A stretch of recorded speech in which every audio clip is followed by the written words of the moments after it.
What is going on, everyone? Happy Sunday, October 3rd, 2021. You are listening to the Slaw Sports Show, and I'm your host, Cole Noble, a.k.a. Slaw, and we're here today.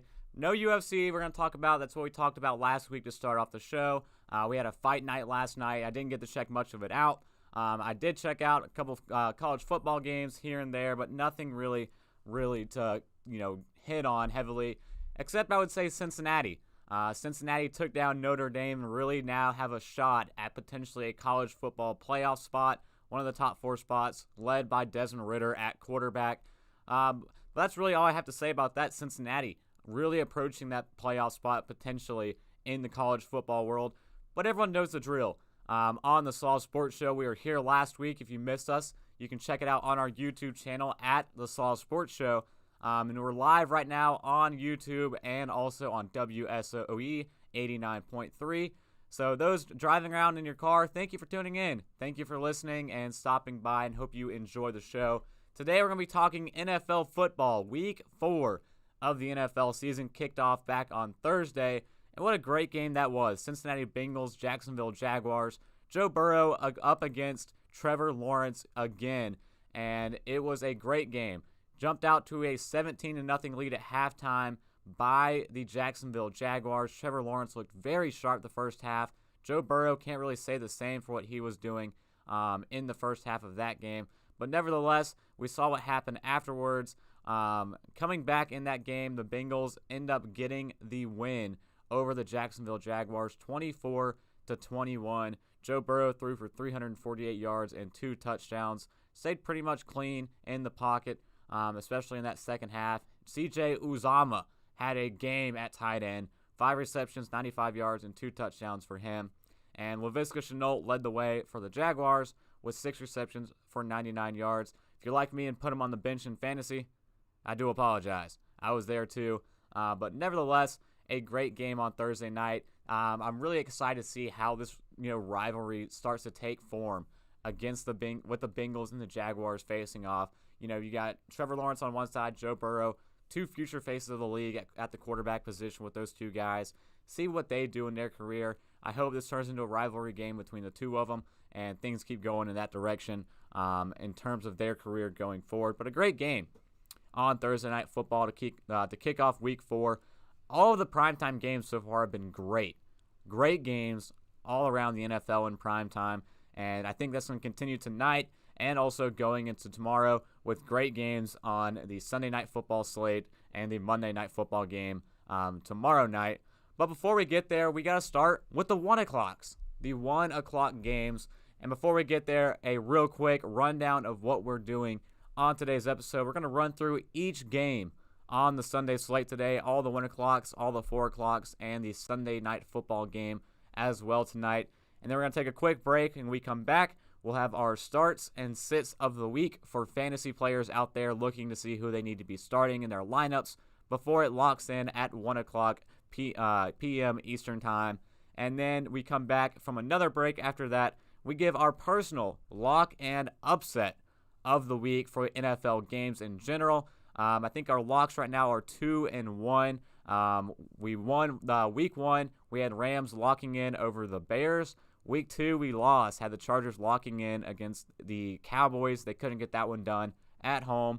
And last week, we had lock-in as well, Ravens over Lions. Thank you, Justin Tucker. Bailed me out of that one with a NFL record-long 66-yard field goal to win that game. Secured my lock of the week oh so carefully in that one. But we'll have our lock of the week for this week and our upset of the week as well. 2 things. Both picks, I would say I'm pretty confident in this week. Last week, also our upset of the week hit as well. Cincinnati Bengals defeated the Pittsburgh Steelers. So we're feeling hot right now. We're going to keep things rolling. We just got to get these fancy starts and sits right. But again, feeling pretty confident with those picks as well today, more than I have the last couple of weeks. So let's go ahead and get started with these Sunday games, the Sunday slate, and starting it off with the 1 o'clock games. We're going to start in New Orleans. That's right. We are back in New Orleans. The first game in New Orleans this year for the New Orleans Saints. They're going to be taking on the New York Football Giants in New Orleans. And like I said, it's the first game back in New Orleans. Hurricane Ida did a toll on the city and the entire state of Louisiana. They've been, on the road week 1 against at Jacksonville against the Packers, and on the road the last 2 weeks. Today they get to return home to take on Daniel Jones and the New York Giants. So let's, preface this of first and foremost of what's at stake for the Giants. Right now, an 0-3 record to start the season for the New York Giants. A lot of talk right now is surfacing around Joe Judge and the future of him and his team. Bad performance last week against the Falcons, and the owner even came out. They had a little celebration for Eli Manning at halftime, and the owner is getting booed. Overall, it's not a great look for the New York Giants, and they want to turn things around. They want to get this right. I know especially Joe Judge wants to get his locker room turned around, but a 3-0 start to the season yet again for the Giants. They've got to get something figured out. And something I'm keeping my eye on today with the Giants is going to be Kenny Golladay, because the New York Giants will be without Sterling Shepard and Darius Slayton at wide receiver. They dished out all of this money in the offseason for Kenny Golladay, the biggest name on the market at the wide receiver position, and Kenny Golladay has not shown up this year. He hasn't performed at the number 1 wide receiver level that the Giants paid him to be. I expect him to do something. I don't know what it is. He is going to be lining up against Marshawn Lattimore, but he has to make plays today against the Saints if the Giants have a shot at winning this. And also, I'm going to call out Saquon Barkley again. Last week, got in the end zone. Got to keep things up. Get another good performance under your belt. Coming back from this rehab, the ACL injury, you've got to come back stronger and stronger each week. And at the end of the day, it's going to come down to this wide receiver room. John Ross is activated from the IR. He's making his debut as a Giant today as well at wide receiver position.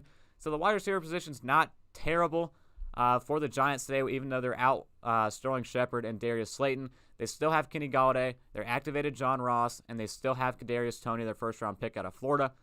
Not too bad weapons to work with against the Saints defense, but the Saints have looked great so far this season. Had one little hiccup in week 2 against the Carolina Panthers, but bounced back last week against the New England Patriots. Let's see what the Saints do. Back in their home crowd, get that energy back going for them in this game, and see just what they can do to stump Big Blue and the New York Giants coming into town. Our next game, we got a 17-point spread favorite for the Buffalo Bills at home against the Houston Texans. I've seen a lot of talk this week about the Houston Texans, and a lot of bettors are placing their money on the Texans to cover that 17-point spread, to come within 17 points in this game. No one is expecting them to win. No one should be. The Buffalo Bills right now are rolling. The Bills are rumbling across the prairie, averaging 31.3 points per game. Josh Allen's looked great the last 2 weeks, starting to make a little bit of a case for himself this year. But on the other side, Houston Texans, second career start today for quarterback Davis Mills. We saw him last Thursday against the Carolina Panthers. Wasn't terrible. From what we've seen from the other rookie quarterbacks, Davis Mills wasn't terrible. He made some good throws, scored a touchdown in the red zone, looked calm. He was facing a top 2 defense, I would say, in the NFL this year in the Carolina Panthers. And on short notice on Thursday night, wasn't terrible. So we'll see what he can do this week against the Buffalo Bills. The Buffalo Bills defense has been humming. Their running game has been humming. Josh Allen is hitting his weapons, really getting that connection building with Emmanuel Sanders. Stephon Diggs, we know what he has with him. Cole Beasley as well. This team is built deep with the Buffalo Bills right now, and I think they got talent. I think they're not even playing, especially on the defensive side of the ball with Carlos Boogie Basham. Hasn't had many reps, that many minutes as a defensive end this year. Second-round pick out of Wake Forest. Shout out to Wake Forest. A little bit of a drive down the road. You're alum with the Buffalo Bills. I want to see more of Boogie Basham on this defense, but I get they have a lot of playmakers and a lot of studs on that defensive line. It's hard to really work in Boogie Basham this year. But I want to see mainly how does Davis Mills respond from that loss last week against the Carolina Panthers, coming out here now on the road in Buffalo. It's going to be a tough environment to play in. We know how rowdy those fans can be with the Buffalo Bills. What does Davis Mills do today? Another thing, Brandon Cooks is number 1 wide receiver. Big target share with Brandon Cooks. They love to get the ball to that guy. I love it when they get the ball to that guy, having him on my fantasy team. But Brandon Cooks, he will be shadowed, you would expect, by Tre'Davious White in this game against the Buffalo Bills. So how does Davis Mills turn around and try to force the ball to his other playmakers, get them the ball? We saw a little bit of some Anthony Miller last week with that touchdown in the red zone against the Panthers. Does he get more looks now this week against the Buffalo Bills? And that running game, David Johnson, Phillip Lindsay, Mark Ingram, what do they do with that running game against the stout defense line of the Buffalo Bills? Definitely something to consider going forward. Looking at this matchup, Buffalo Bills, I think, should win this handily. The real question that on everyone's mind is that 17-point spread. Do the Houston Texans cover? Do they get within 17 points in this game and win people a lot of money? We'll see what happens there in Buffalo. Now let's go to another game, and probably my favorite one on this 1 o'clock slate, and that's going to be the Cleveland Browns traveling to Minnesota to take on the Minnesota Vikings. This game, I think, is set up to be a great one. Definitely one to keep on your mind and on the TV once 1 o'clock rolls around. The Browns have been looking better and better week in and week out. We saw what they did last week against the Chicago Bears in the debut game for Justin Fields as a starter. Literally terrorized Justin Fields in that game. 9 sacks, I believe it was, 4.5 by Myles Garrett in that game. Baker Mayfield in this offense looking better week in and week out, I would say. Odell Beckham Jr. came back last week. He looked great in his debut on the season. Still no Jarvis Landry, so expect more OBJ in this game against a weak secondary, and the running game as well. Nick Chubb and Kareem Hunt, they've been rumbling as a duo, one of the best running back duos in the entire National Football League. They should expect to keep things going as well with this Cleveland Browns offensive unit. Something I do want to say, Dalvin Cook, I believe, will play for the Minnesota Vikings, and I do believe that is true. He came out, talked with, I believe it was Tom Pelissero before the game, and mentioned, yes, Tom Pelissero on Twitter, Vikings running back Dalvin Cook with an ankle injury, told me he's playing against the Browns and expect me to be me. So Dalvin Cook back in the lineup this weekend, or today, with the Minnesota Vikings. A huge boost that they missed last week in that game for the Minnesota Vikings. Alexander Madison was relied on heavily in that one of the better handcuffs, I would say, in the entire National Football League at the running back position. But Dalvin Cook back this week. He will not miss a second straight game. Put him in your lineups if you got him. He will be active. Something I do want to say about this game as well, I want to give some credit to Kirk Cousins. I think Kirk Cousins right now is on pace to have his best season as a starting quarterback. Right now, through 3 games, Kirk Cousins is 8th in the NFL with 918 yards, 5th in the NFL with 8 touchdowns, and has yet to throw an interception. Right now, Kirk Cousins is playing great, and more importantly, he's playing with confidence.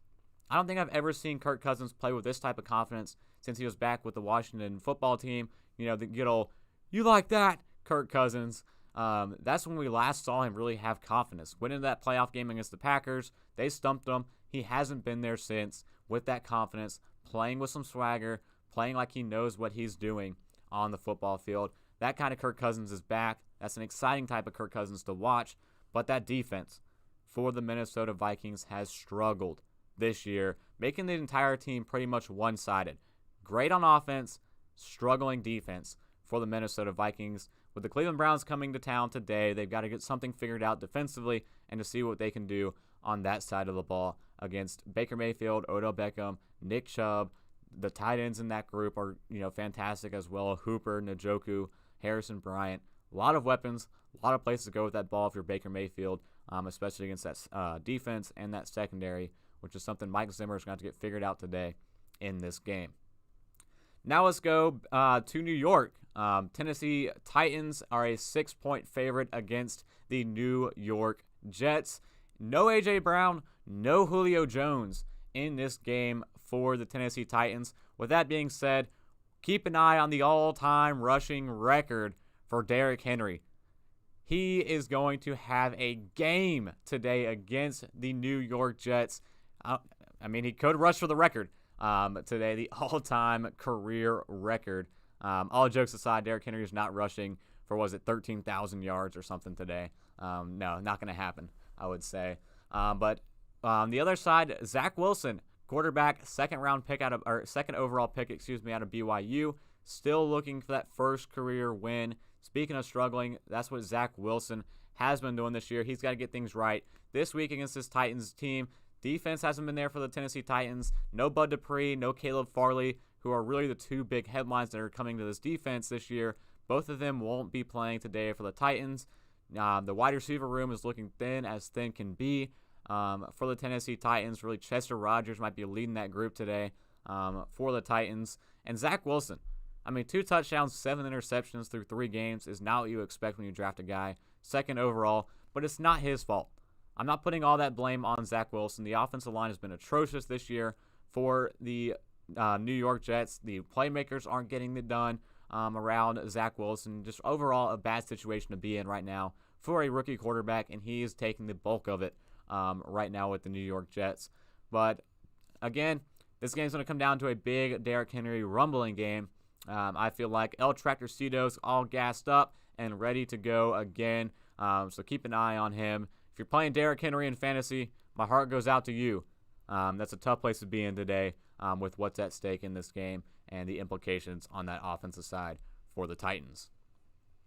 Now let's go to Atlanta. Atlanta Falcons taking on the Washington football team. Some injury things here to keep an eye on. Antonio Gibson with a shin injury is now active. Was being listed as questionable all week long. He will play at running back for Washington. And wide receiver Curtis Samuel is back off the IR. He will play, was making diving plays in practice, not just running routes, was diving to make a catch even this week. So see what he can do at wide receiver. I'm excited to see Curtis Samuel back with this scheme he was in Carolina, now that they're running with Ron Rivera and their offensive coordinator in Washington. I'm ready to see Curtis Samuel back in this offense. That's when he had his best years was back with Scott Turner, I believe it was, in Carolina. So seeing Curtis Samuel back on the field is going to be a great look, not only for this team, but also think about Terry McLaurin. It's been a while, if any time, that Terry McLaurin has had a legitimate number 2 wide receiver alongside him in an offense. Curtis Samuel is going to bring that to the Washington football team today. Another weapon added for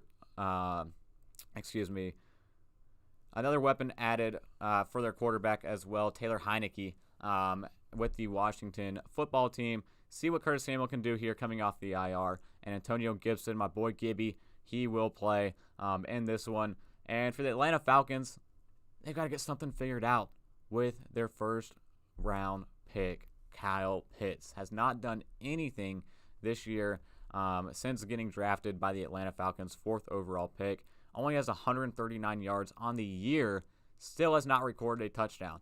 They have to look at him in the red zone in this game against the Washington football team. It's a defense that struggled this year, but we know how great they can be. This could be one of the best defenses in football. They've not shown that this year. They've got to get back on that page on defense with Chase Young and that insane defensive line they have. Got to get something figured out here against the Atlanta Falcons offense. Can't let Atlanta pull off one at home this week with what they've got going on. Because right now the Atlanta Falcons sitting at 1-2, they barely pulled one away last week against the Giants. They can't let them pull another one away this week. If you're the Washington football team, you got to get to 2-2 this week because the Dallas Cowboys are looking hot and looking like the favorites to win that division. So Washington's got to get something figured out and come back here in this game if they have a shot at the NFC Beast title and reigning on the throne and keeping the crown in that division. Now let's go to another heavily upsided favorite. 6.5 points goes to the Kansas City Chiefs as a favorite in Philadelphia against the Eagles. No surprise here when you look at what the Eagles have got going on. Last week against the Dallas Cowboys on Monday, 41-21 loss. Really, that game was a lot worse than the score says. 2 late touchdowns in that game by the Eagles make it look a lot better than it actually was. The Cowboys beat up heavily on the Eagles. And speaking of beat up, you got to look at this Eagles offensive line. Isaac Sumalo is out for the year at left guard. Left tackle Jordan Mailata is out as well. Lane Johnson, Landon Dickerson, and Jason Kelsey were all limited all week. The entire offensive line is banged up going into this game. The Kansas City Chiefs right now coming off back-to-back losses. Do they get right against the Philadelphia Eagles and get this team back where we know they can be? They've got to be angry. Even myself, ranking them at the 8th overall team in my power rankings this week, I saw a lot of people putting them at 10. Some people put them outside the top 10 for the Kansas City Chiefs on the power rankings this week. So the Chiefs, they got to make a statement here. Get things back and remind people, allow them to reintroduce themselves as one of the powerhouse teams in the National Football League. In this game, I don't know if Josh Gordon is active. I don't think he will be. We're going to wait a couple week or two until we see Josh Gordon with the Kansas City Chiefs. Flash Gordon did tweet out, said first game day with Chiefs Kingdom. Can't wait for the real thing. Hashtag loading. So I would say Josh Gordon is not a go today for the Kansas City Chiefs. But either way, banged up Eagles team. And really, first and foremost, they can't let Jalen Hurts beat their defense. And the Kansas City Chiefs have to come out with the firework offense that we're used to seeing from this team. Keeping it going with the 1 o'clock games, Dallas Cowboys hosting the Carolina Panthers. Two teams, 3-0, I believe. Actually, Dallas Cowboys, 2-1. Lost week 1 to the Buccaneers. But 2-1 Cowboys hosting the 3-0 Carolina Panthers. The Cowboys actually 4-point favorites in this game, but the Carolina Panthers, no Christian McCaffrey, the heart and soul of that team. He will be out. So look from a big performance potentially from Chubb Hubbard, because Joe Brady has had 10 days to prepare some type of offensive scheme that would replicate what they have with Christian McCaffrey without him in this game. The Dallas Cowboys, who played on Monday, are playing on 6 days of rest. So Carolina Panthers have had 4 extra days of rest to prepare for this game against the Cowboys. Something to keep an eye on and something to consider. And this one, especially with a 4-point favorite going the Cowboys' way. This one could come down, I think, to a field goal in this game. We've seen a lot of field goal game winners, I should say, a lot this year. I think this could be another one of those games. Will it be the Panthers or will it be the Cowboys with the ball last? Now let's go to Miami. Miami Dolphins taking on the 0-3 Indianapolis Colts. Quentin Nelson has been placed on the IR, offensive guard for the Colts, a future Hall of Famer, I would say, even this early in his career. That guy is a menace on the field at the offensive guard position. How about a revenge game for Jacoby Brissette? Last year played with the Indianapolis Colts and started back in 2019. Last year played behind Phillip Rivers. Now the backup in Miami, making his, I believe, second straight start in replace of Tua Tagovailoa, who we do have word is potentially going to return on October 17th from his rib injury. So a revenge game potentially here for Jacoby Brissette, taking on his former team in the Indianapolis Colts. The Colts have to get back on track. I for one, will go back and keep it honest with you. I had the Colts going 11-6 this year, winning the AFC South. They've got to get something figured out. 0-3 to start the year with Carson Wentz. Something's got to give in this game. A tough defense they're going up against in the Miami Dolphins. What do they need to do to figure this offense out? Number one, goal line. You got to capitalize in the red zone, on the goal line, inside the 10. We saw that Rams game 2 weeks ago. They could not get it done. If you're the Indianapolis Colts, got to get something figured out in the red zone. Had issues there last week as well against the Tennessee Titans. And really, it all comes down to getting Jonathan Taylor into the end zone. We've got to start getting him involved in this offense and start getting him some points this year. Yet to score a rushing touchdown this year for Jonathan Taylor, I believe. Get him in the end zone, and you might have a shot to pull this off here in Miami. Last one on the 1 o'clock games, Detroit Lions taking on the Chicago Bears in Chicago. Chicago's a 3-point favorite in this one. And look who's back. Look who's starting again for the second straight week is Justin Fields. We saw him last week have an abysmal performance against the Cleveland Browns. But the real thing here, was it all on Justin Fields? Because if you watch that game, it seemed like Matt Nagy was setting him up to fail. What does he do this week? I'm surprised they made this announcement yesterday. They said it was going to be a game-time decision. Knowing Matt Nagy, I wouldn't have been surprised if he waited all the way up till kickoff to say, Justin Fields, yeah, you're going to start today. But He is starting. They announced it yesterday. No Andy Dalton, I believe. He's going to be out again in this one. So I believe Nick Foles will be the backup. I don't think they're giving the reins over. So it must be Andy Dalton is out in this game if Justin Fields is going to be starting. Detroit Lions 0-3. I think they're the best 0-3 team in the league right now. They've been competitive in every game they've played. And right now, Dan Campbell is hungry for a win. His first win as a head coach, the first win of the season. But Matt Nagy also has a spotlight on him as well. Already that hot seat is getting warmer and warmer for Matt Nagy this year. He's going to come out and put an offensive performance up, being an offensive mastermind that he supposedly is. Has to get a game plan this week with Justin Fields at quarterback. So now we reach the 4 o'clock slate, and we're going to have the Los Angeles Rams taking on the Arizona Cardinals, a matchup of 3-0 teams in this NFC West division. A great game and a great division with huge implications in this one right now. The LA Rams have looked unstoppable, but the Arizona Cardinals have looked like one of the most fun teams to watch. I would say just what they're doing offensively. Kyler Murray is in a video game on a different planet right now in the NFL. The defenses look great with J.J. Watt and Chandler Jones making some plays. Isaiah Simmons, shout out to him, is starting to make some plays for that defense as well. But the LA Rams right now are looking unstoppable, I would say, with Matthew Stafford at quarterback. Cooper Kupp is having a great year as well. Loving what I'm seeing in Los Angeles for the Rams this year. Darrell Henderson, he will play at running back for the LA Rams in this game. He is back from his injury. Something to keep in mind here. Cliff Kingsbury with the Arizona Cardinals has never beat Sean McVay's LA Rams team. In fact, Sean McVay is a perfect 8-0 against the Arizona Cardinals in his career. And we all know about that halftime record. Still has yet to lose a game while leading at halftime. This is an important one to keep an eye on, and we will see what happens here. If you are the Arizona Cardinals, how do you get the better of this LA Rams team? How do you stop this LA Rams team? Because right now I do think they are unstoppable.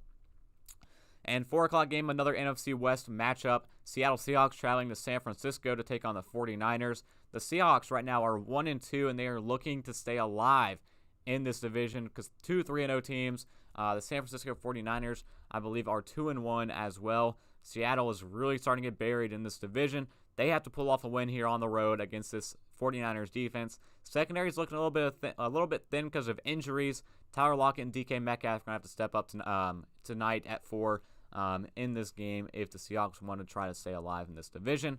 I think they could do so. I think this also could be a game where Trey Lance potentially gets more involved depending on how this goes for the San Francisco 49ers. Saw a lot of more work out of them last week against the Green Bay Packers. I think we see a little bit more work this week for Trey Lance, the 3rd overall pick. And speaking of Green Bay, let's go to Green Bay. Green Bay Packers taking on the Pittsburgh Steelers. I believe it's the first time Big Ben and Aaron Rodgers will square off since the Super Bowl when Aaron Rodgers and the Packers defeated Big Ben and the Steelers. Some injuries are huge in this game. TJ Watt is active. He is back for this defense, the leader, the recently paid edge rusher for the Steelers. Chase Claypool at wide receiver is a surprise out in this one. Didn't think he'd be out, but he is indeed.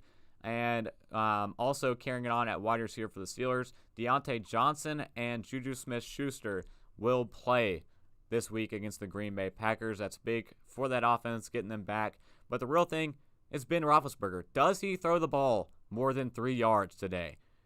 Otherwise, I don't know if he can beat this Packers defense that's looking better and better each week. It's going to be a tough thing to ask from Ben Roethlisberger to try to, air out that elbow a little bit, get that ball out there and downfield.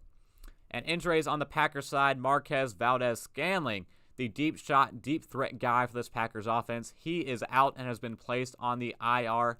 And Elton Jenkins is out as well on the offensive line. They played great, this offensive line unit. They're down to their 3rd left tackle against Nick Bosa. And that guy really held his own in that game for the Packers. Held his own against Nick Bosa. Got a little bit of some chip help from the tight ends, from some wide receivers. Really just scheming that up to help him out on that edge. I expect to see more of that today with TJ Watt active. Potentially even, a strong side on that left side. Put Mercedes Lewis in line on the line in that one to help chip TJ Watt, double team him a little bit to help out on that left side for Aaron Rodgers. And what does Rodgers do without his deep threat in Marquez Valdez-Scantling? How is he going to stretch the offense down the field without him being that deep threat to consider with this offense? Should be a good game. Packers 6-point favorites at home right now. They've gotten things moving. 2-1 record, 2-0 last 2 weeks, and looked great doing so. If you're the Green Bay Packers, see if you can keep things rolling against the Steelers. And our final 4 o'clock game, let's go to Mile High. Denver Broncos hosting Baltimore Ravens. Baltimore is coming to town as a 1-point favorite. Lamar Jackson questionable all week with a back injury. Should be fine. Should be good to go. And this one, 3-0 Denver Broncos. I think they're the really, you look at the 3-0 teams. I think they're the ones that's the I think they're the ones that's pretty sus. I think they're suspicious as a 3-0 team if you're the Denver Broncos. Don't think it's sustainable. They haven't played anybody good this year. They played the Giants. They played the Jaguars. They played the Jets. All teams are 0-3. Not sold on the Denver Broncos being a 3-0 team. Not sold on them being a good team. So that being said, Baltimore Ravens, see what they can do. I don't really necessarily know for sure if Rashad Bateman will play today for the Baltimore Ravens. If he does, it's a huge help for their offense. He was activated from the IR and did come back to practice, I believe, but I don't know if he's officially going to play in this one. So keep that in mind going forward with this team, with the Baltimore Ravens. But Lamar Jackson, he will be playing, and this one a huge boost for them going forward as well in this game against the Denver Broncos. And finally, last but not least, before we go to our first break, Sunday Night Football, the return. Tom Brady makes his return to Foxborough against Bill Belichick, the father against the son. Cue the Star Wars music here. Luke Skywalker is returning to the Death Star to take on Darth Vader and Bill Belichick. I'm excited for this game, as everyone should be. However, a bummer in this one, Rob Gronkowski is out. He did not make the trip back to Foxborough, dealing with some cracked ribs. It turns out to be a painful injury for Gronk. Could even miss next week as well. Tough out for Gronk. You know he wanted to play in this game and come back to New England with Tom Brady in this one. Jason Pierre-Paul is also out for this defense with the Tampa Bay Buccaneers. But Antonio Brown, I believe, should be back in this game for the Buccaneers. And also, how about this? Richard Sherman will play and should play on his normal side on the left side of this defense for the Buccaneers. They signed him earlier in the week. I'm surprised he was ready to go and got this defensive game plan and the scheme figured out with Todd Bowles' scheme on that unit. I'm surprised that Richard Sherman got things figured out, and he is ready to go and should be playing in this game. And on the other side, New England Patriots, James White is out indefinitely, placed on the IR, may potentially be out for the year with a hip injury he suffered last week. And also with IR news, N'Keal Harry is active from the IR. They activated him this week. He should play at wide receiver for Mac Jones. But really this one comes down to two things. Tom Brady against Bill Belichick. If there's anyone that can beat Bill Belichick, it's Tom Brady. And if there's anyone that can beat Tom Brady, it's Bill Belichick. Who gives? What happens in this game is going to be one to really keep an eye on and figure out. We're going to take a quick break, and we come back. We got our fantasy starts and sits of the week. You are listening to the Saw Sports Show on WSOE 89.3 and also live on YouTube. Find us on Twitter at the Saw Sports Show. Send in some questions and some comments you have for these games and something you want us to talk about going forward with the rest of the episode. But for now, we'll be right back.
All right, and welcome back here on the Slaw Sports Show. Again, I'm your host, Cole Noble, a.k.a. Slaw. We ran through the entire Sunday football slate for today. Something we didn't mention on Monday Night Football, the L.A. Chargers taking on the Las Vegas Raiders. 3-0 Raiders. Chargers are heating up at the right time right now for this good matchup.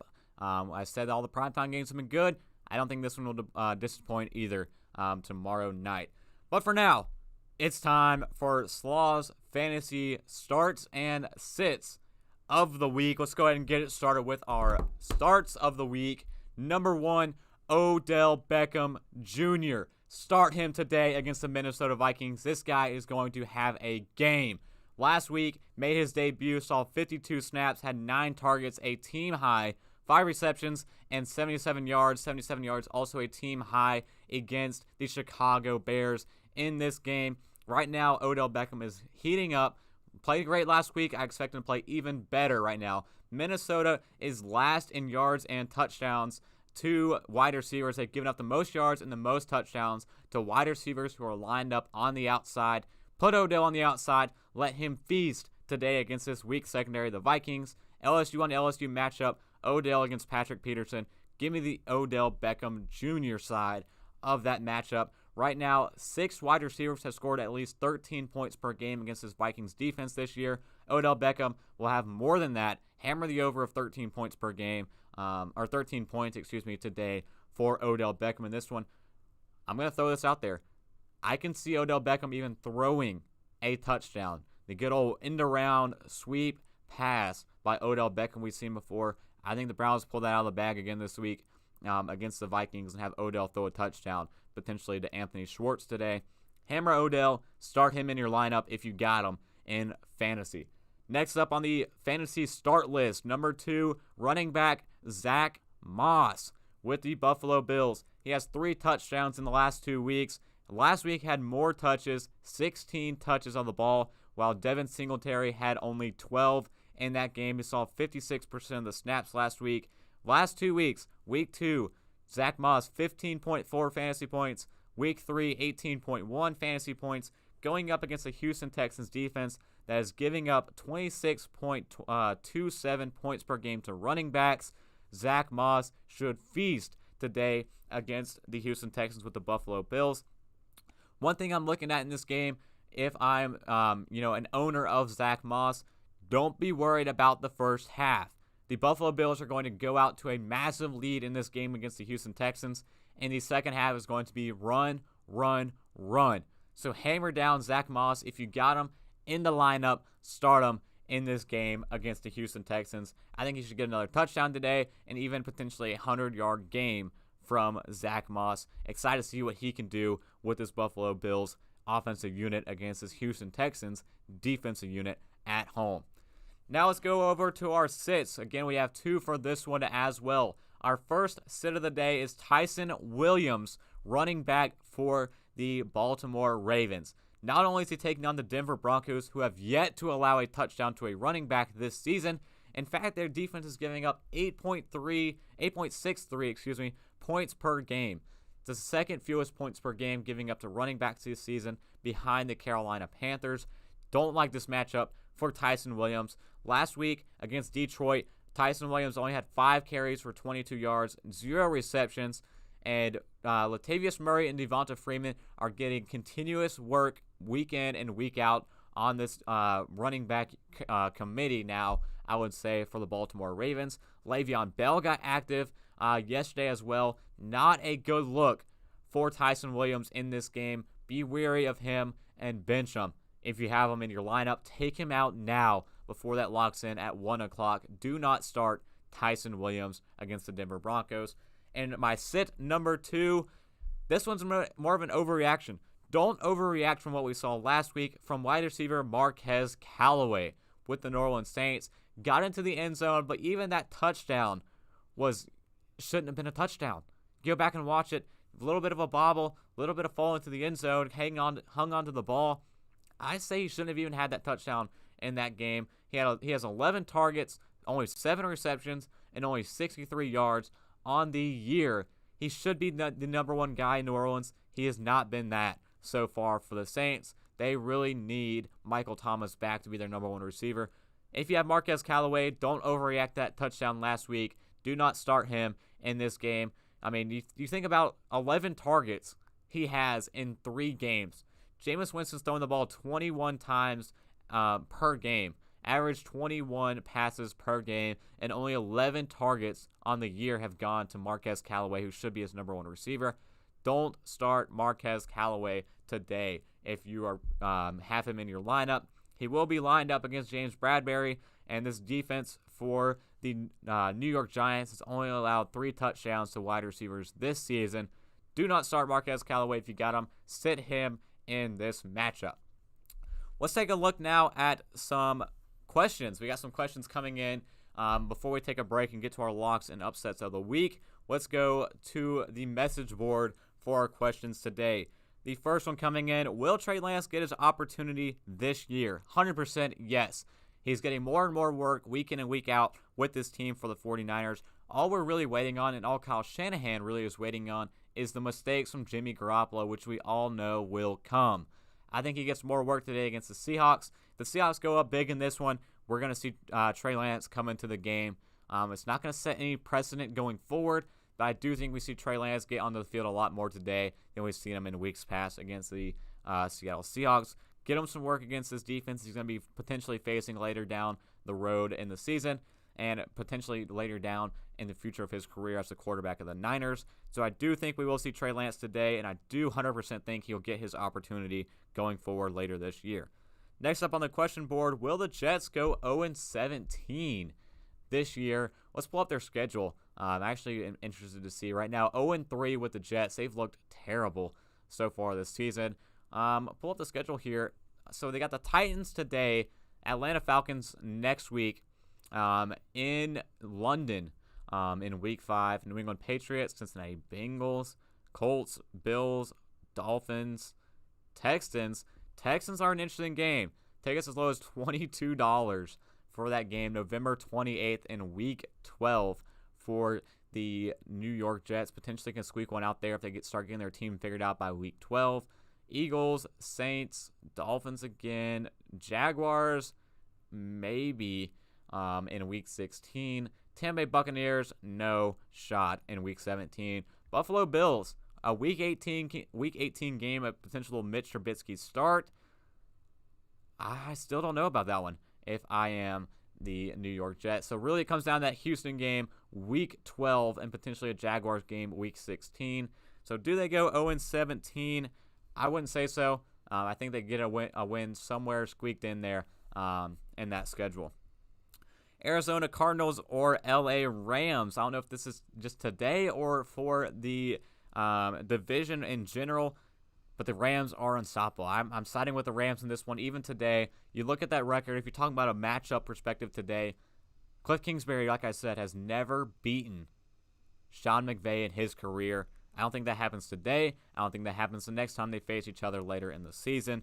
Give me the Rams, whichever the outcome here, if it's today or or for the division crown in the NFC West. Give me the LA Rams. Best quarterback in your opinion? If that is this year, I don't know. I'm leaning multiple ways here. Kyler Murray has looked great. Matthew Stafford right now is leading the charge for the MVP race. Tom Brady, even now in year 20, I believe it is still working out and still doing great. Great things for this team. If you're Tom Brady, the touchdowns he's putting up is incredible, but the cast around him. Josh Allen has played great as well. He's my MVP pick from the preseason picks. Josh Allen, 7 touchdowns, 1 interception, 807 yards. But I think as of right now, the best quarterback in the league has to be Matthew Stafford. With the Rams team, I'm not trying to just continuously hammer down the Rams, but they've played great and they look great. 942 yards, 9 touchdowns, 1 pick for Matthew Stafford this year. I think Matthew Stafford right now is the best quarterback in the NFL, but I wouldn't sleep on Josh Allen. And don't also sleep on a confident and energetic Kirk Cousins. Not saying Kirk Cousins is the best quarterback in the league, but Kirk Cousins is right now definitely a dark horse watch here for MVP if they start sacking some wins and start getting things rolling throughout the season. Best quarterback right now, though, has to be Matthew Stafford. We're going to take a quick break, and when we come back here on the Slaw Sports Show, we'll get to some locks, some dooms, potentially, of who we have definitely winning today in their matchup and our upset of the week. Stay tuned. Stay here with us on the Sloth Sports Show. We will be right back.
All right, and we're back here on the Slaw Sports Show. As always, I'm your host, Cole Noble, a.k.a. Slaw, continuing things along, Sitting here, 13 minutes left on the show. We got two more things to talk about today before we get out of here for the day. It's our lock and our upset of the week. Let's start off with our lock of the week, and I'm going to go to Philadelphia. Give me the Chiefs. Doom, lock it in over the Philadelphia Eagles. Chiefs coming off back-to-back losses right now. Eagles beat up offensive line. We now have word that, we now have word from Philadelphia that Lane Johnson is out for that offensive line. The Philadelphia Eagles, they beat up offensive line. They looked terrible last week. They could not get anything going on the ground. I think this is a get-back game and a get-right game for the Kansas City Chiefs. Give me the Chiefs. Lock it in. Doom. 2-1. Lock of the week so far. LA Chargers disappointed me in week 2. But here, locking in the Chiefs. Very confident in this one. 6.5-point favorites. Give me the Chiefs. Lock it in against the Philadelphia Eagles. Patrick Mahomes, I'm expecting a big game from you. Hopefully not Clyde Edwards-Helaire. I'm taking a bold move and keeping him on the bench again this week. We'll see if that comes back and bites me in this one. But still, Chiefs over Eagles. Lock it in this game. And finally, my upset, turn on the sirens in this one. Turn on the red flashing lights. Give me the upset. Detroit Lions over the Chicago Bears. Not buying the Justin Fields train. A late start in this one, and it's not on Justin Fields. I have nothing wrong against the guy. It's the fact he's a late start again for Matt Nagy. I think he's out to get him. He has to be out to get Justin Fields. I don't see the offensive game plan getting right this week for Justin Fields in the lineup. Give me Detroit. They've hung with 3 very good teams this year in their games. Week 1 came back and almost defeated the 49ers. Week 2 on Monday Night Football against the Packers. Hung in there. We're leading at halftime against the Packers. And last week had the Ravens on the ropes. The Ravens had to complete a 4th and very long play on that final drive and then kick the NFL record longest field goal in NFL history just to beat them. This Lions team is as scrappy can get, and they are due for a win. They deserve it. And right now, Dan Campbell, he is biting kneecaps, coming up strong in these games. Chicago's garbage right now. They looked embarrassing last week against the Browns on all sides of the ball. Defense looked bad. Offensive line looked terrible. Their weapons aren't getting there. Allen Robinson hasn't been non-existent this year at wide receiver. Darnell Mooney didn't even look good last week at wide receiver. Give me the Lions in this one as the upset of the week. Ring the sirens right now. Red flashing lights. I like the Lions to beat the Chicago Bears at home. We took a road upset last week with the Cincinnati Bengals going to Pittsburgh. They got it done. I'm going to roll with another road upset here. Lions over Bears. Bears 3-point favorites at home. I like the Lions. Give them to me as my upset of the week. And before we get out of here, run it down again for those that are just tuning in. These are our start of the weeks. Start Odell Beckham Jr. against the Minnesota Vikings defense. A huge game on the way for OBJ in this one. Start Zach Moss at running back for the Buffalo Bills against the Houston Texans. Sit Tyson Williams, running back for the Ravens against the Denver Broncos. Take him out of your lineup now. And Marquez Callaway at wide receiver. Sit him as well for what he's going to be going up against with this Giants team at home in New Orleans. And again, lock of the week, doom. Chiefs over Eagles in this one. An upset, ringing the siren, Lions over Bears. That's all the time we have here on the Slaw Sports Show. A couple things to keep in mind here. Let's run through some injuries and who's in and who is out. Eagles are missing 4 of their 5 offensive linemen from week 1. Hammer down. Chiefs over Eagles. And like we said, Dalvin Cook will play. Antonio Gibson will play. DeAndre Swift will play. Jamison Crowder also will play. For the Colts, backup quarterback Brett Hundley will be the number 2. Jacob Eason is out. And Andy Dalton with the Bears officially inactive for the Chicago Bears. So definite start it will be for Justin Fields in this matchup. That's all the time we have here on the Slaw Sports Show. Thank you all for joining. We got to get out of here. We got football to watch. Hope you will be doing it as well. Again, a key game to watch at 1 o'clock is this Odell Beckham Jr. and the Cleveland Browns against the Minnesota Vikings. See if my start of the week pans out in that game. I'm excited for that one to watch starting at 1 o'clock. And then you all know I'll be on that Packers game at 4. And tonight, the return. Tom Brady and Foxborough set out to be a great one. Thank you all for listening. We'll be back tomorrow, Overreaction Monday, on the podcast. You can find us on Apple Podcasts, Google Podcasts, Spotify, anywhere you get a podcast. Just search up The Slaw Sports Show. Thank you all for stopping by. Thank you all for joining. And until next time,